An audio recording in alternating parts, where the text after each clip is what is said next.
Agora de eleições, claro, não poderia ser diferente.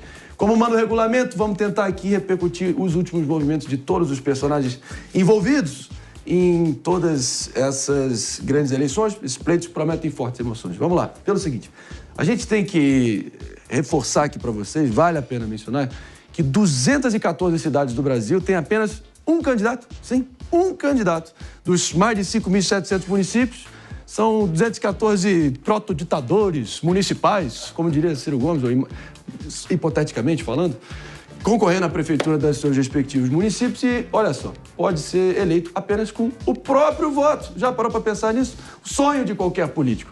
No Rio Grande do Sul, inclusive, é o estado que tem o maior número de municípios nessa situação e é para lá que vamos agora entender essa espécie de, me ajuda aqui, mano, a achar a melhor expressão, uma espécie de feudalismo moderno. Pois é, um neofeudalismo. De candidatura. Que isso? Vamos tentar entender diretamente do Rio Grande do Sul agora. Temos uma reportagem aqui, minha cara, não poderia ser diferente. Se estamos indo direto para os Pampas Gaúchos, é Arthur Cipriani na jogada. Beleza, Arthur? Como é que você tá, meu bom?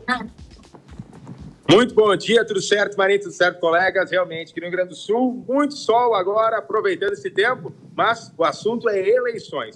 214 cidades brasileiras, apenas 3,8% de todos os municípios do Brasil, terão apenas um candidato à presidência, ou seja, ele mesmo votando já está eleito. Aqui no Sul, são 43 municípios que terão candidatura única, como é o caso do município de Harmonia, que pela segunda vez consecutiva tem um candidato à prefeitura. Aqui no estado isso se reforça devido a tudo que aconteceu, inúmeras tragédias e da dificuldade orçamentária e também administrativa de conduzir o município, fazem com que menos candidatos entendam isso e aí se coloquem à disposição da população já para garantir aí um pleito à prefeitura municipal. Vereadores, segue tudo normal, muitos candidatos, muitas chapas se coligando para tentar o voto. Já a questão da prefeitura já fica mais fácil. Imagina, né, Marinho? Você se candidatar, apenas um voto e vai estar eleito. Ao todo, no Brasil, 214 cidades, e esse número possivelmente irá aumentar, já que vem se elevando da eleição passada para cá, Marinho. Inacreditável, meu caro Arthur Cipriani. Obrigado demais. Tá aí uma eleição que eu acho que se o Celso Russomano se candidatar, ele ganha. Essa ele ganha. E se o PP dependesse de uma eleição de apenas um voto, ele ganharia o Mister Universo? O Mister Universo? Você se autocandidataria? Não, o Mister Universo do Morning Show. PP. Mas eu ganharia como o mais inteligente da bancada, o mais bonito da bancada, o mais humilde também, da bancada, o mais humilde. O mais humilde da bancada, que poderia ser aditivo maior do que eu coloquei aqui. Ele hoje veio de PPzinho tomado. PPzinho, a pílula da autoestima. Agora, Marinho, realmente é um absurdo. Você vê, por exemplo, quando você pega que existem municípios que só tem um candidato concorrendo a prefeito, realmente você vê que voltamos à época do feudalismo, né? A nossa legislação eleitoral não deveria permitir algo desse tipo, né? Deveria colocar um cidadão, né, e dar espaço para ele falar, que queira falar, para poder ser candidato a prefeito. Aí vem uma ideia, mano, não sei se você concorda comigo, mas, por exemplo, eu não sei se sou a favor daquelas candidaturas avulsas, né? Mas nesse caso específico, por exemplo, que precisa ter, para ser candidato, para ter um partido filiado, nesse caso específico de só um candidato, aí eu seria favorável a candidaturas avulsas, né? Porque a democracia, ela só acontece quando tem debate de ideias. Ela só acontece quando você consegue colocar várias opiniões dentro da arena para discutir, né? E quando você vê um único candidato para prefeito, isso é uma situação completamente antidemocrática e completamente bizarra. E por que você é contra? Posso trazer um outro ponto de vista aqui que eu acho que vale a pena, um ângulo diferente aqui para a gente meditar juntos.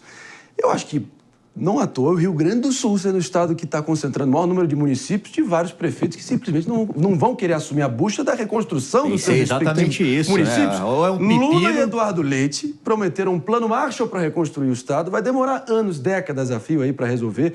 Própria Nova Orleans, ali em Louisiana, depois do Katrina, demorou de mais de 10 anos no país mais poderoso do planeta. Não, tem esse lado. E agora, até agora está só no palavrório dos discursos. Mas veja, a maioria dessas cidades está no Rio Grande do Sul. Na verdade, o Rio Grande do Sul é o estado com mais cidades nessa condição.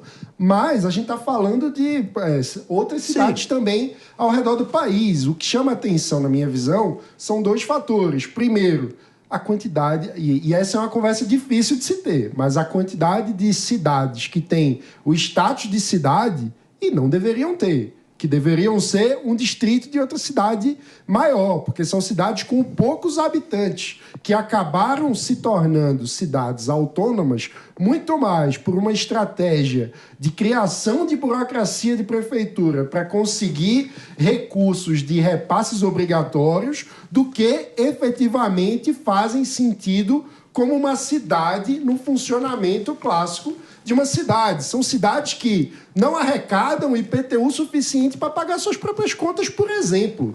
Então, esse é um debate que a gente precisa ter, porque existe uma verdadeira indústria de criação de cidades, que a gente precisa rever. Um outro aspecto é o controle sobre partidos. Com a diminuição do número de partidos, a gente vê em cidades pequenas, muitas vezes, uma família ou duas controlam todas as legendas do município. E aí você consegue fazer uma articulação entre meia dúzia de famílias e não tem concorrência. Então é um absurdo. Eu proponho aqui, Jesse e Palumbo, estão se propondo aqui também a somar a discussão, como sempre, e assim será feito agora. Pelo